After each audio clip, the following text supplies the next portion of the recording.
modifié par modification. Oui, modification. Oui, oui, oui. Oui, d'ailleurs, c'est la première délibération qui concerne le PLU, la modification du PLU pour la construction du lieu de culte. Nous n'avions même pas obligation de la présenter au conseil municipal. Mais nous le faisons quand même, parce que nous avons conscience que c'est un problème qu'il faut gérer dans la transparence. Donc nous faisons délibérer le conseil municipal sur cette question. Je vais vous expliciter. Vous connaissez tout le débat qui concerne l'implantation d'un lieu de culte à Montpont. L'association des musulmans du Montpellier a déposé un permis de construire, ancien maintenant, que nous avions rejeté pour des raisons de sécurité routière. Il y a eu une procédure judiciaire qui n'est pas achevée en appel. Mais entre-temps, nous nous sommes rencontrés, aussi bien avec les riverains qu'avec l'association. Et j'ai même pu les mettre tous autour d'une table. Et ce qui est sorti de la discussion, très constructive d'ailleurs, au demeurant, avec les uns et avec les autres, on avait affaire que des gens sur un sujet délicat, il faut bien le reconnaître, et difficile, des gens très posés, qui ont communiqué sur le point.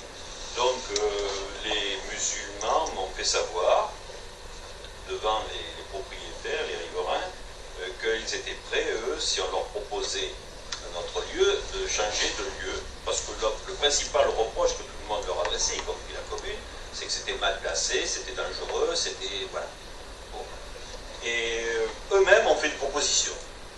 C'est pas venu de moi, parce que je n'aurais sans doute pas fait cette proposition pour des raisons que vous pouvez comprendre, mais c'est venu d'eux, parce que non, ça venait d'eux, j'ai pensé qu'on pouvait donner suite à cette idée. Ils nous ont indiqué qu'ils avaient connaissance qu'il y avait un terrain à proximité de l'aire d'accueil des gens du voyage qui appartient à la commune. Oui, moi je ne l'aurais pas proposé pour des raisons que vous imaginez facilement, mais c'est eux qui l'ont proposé. Devant les riverains. Moi je leur ai dit ce que j'en pensais, mais il fallait vérifier deux choses. D'abord que ça nous appartenait, ce qu'on a vérifié, ce qui nous appartient bien, et qu'en termes d'urbanisme, ça soit constructible pour un lieu de culte. Ce qui n'est pas le cas aujourd'hui. C'est constructible uniquement pour éventuellement des gens du voyage. Donc nous avons 4000 et quelques mètres carrés à proximité qui sont inutilisés. Et je leur ai dit que j'allais engager cette procédure parce que c'est de nature à donner satisfaction aux riverains. Il n'y a plus de problème de sécurité routière, puisque pour nous c'était le seul problème qui apparaissait. Il n'y a plus de problème de sécurité routière et il n'y a plus de... Par contre, il y a un problème d'urbanisme, il faut modifier le PM. C'est-à-dire transformer la constructibilité pour une aire d'accueil en la constructibilité pour un lieu de culte. C'est le sens de la proposition que nous engageons. La modification, c'est combien, 5-6 mois environ. Oui. 5-6 mois. Il y a une enquête publique, bien entendu, ça se fait dans la transparence. Et chacun pourra s'y exprimer au cours de cette enquête publique. Et après, ils ont trouvé même un accord entre eux. Les riverains se proposent d'acheter le terrain, de racheter le terrain, et puis évidemment, la commune vendra le terrain à l'association pour construire leur lieu de culte. Moi, je précise que la position de la municipalité est claire. Pas de lieu de s'opposer à un lieu de culte. Au contraire, là, la liberté de culte, ça existe. Ils ont le droit d'avoir un lieu de culte. Les objections n'étaient que sur la constructibilité et la sécurité de l'emplacement qu'ils avaient envisagé. Voilà. Donc, je vous demande de délibérer là-dessus. Si vous avez des questions, j'y répondrai. Si vous avez des observations, elles seront portées au procès verbal, bien entendu.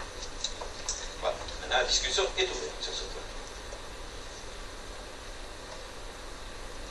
Vous êtes informés de tous les tenants et tous les aboutissants. Je me rappelle d'ailleurs d'un débat qui avait eu lieu, où même certains d'entre vous, peut-être pas tous, avaient dit que c'était plus l'endroit que le principe qui gênait. Je me rappelle l'avoir entendu dire la même chose. Moi aussi, je pensais la même chose. C'est pour ça que nous n'avions pas accordé de vote. Oui, monsieur.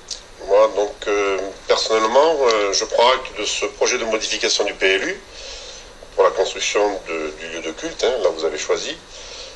C'est sûr que cette modification du PLU, comme vous l'avez expliqué, va résoudre le problème des riverains de la rue de Jeanne-le-Roi, mais je reste malgré tout contre la construction d'une maison de prière sur la commune de Montpont, dont je voterai contre. C'est pas la question. La question, c'est une question d'urbanisme. Vous avez dit que nous pouvions également donner nos observations. Voilà, mais voilà. ça va être porté en considération, Voilà, bien voilà, entendu. voilà. Mais la question qui vous est posée, c'est une question d'urbanisme, c'est pas du principe d'édification d'un lieu de prière. La loi est claire. J'ai bien précisé au départ.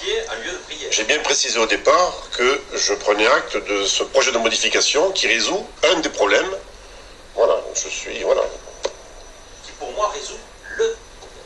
Parce que pour moi, il y a une loi. Il y a des lois, donc il n'y a pas lieu de s'opposer aux lois. Ils ont le droit de construire un lieu de culte. D'ailleurs, il y en a un peu partout, dans tout type de communes, de toute couleur politique. Il y a des lieux de culte musulmans. Je crois que c'est parfaitement admis, puisque c'est la loi, c'est inscrit dans la Constitution. Après, s'il y a des questions d'urbanisme, c'est ce qu'on essaie de faire. Oui, y a-t-il d'autres mots? Alors, qui est contre? 2. Qui s'abstient? 3. 4. Donc, c'est approuvé. Donc, on va lancer cette procédure.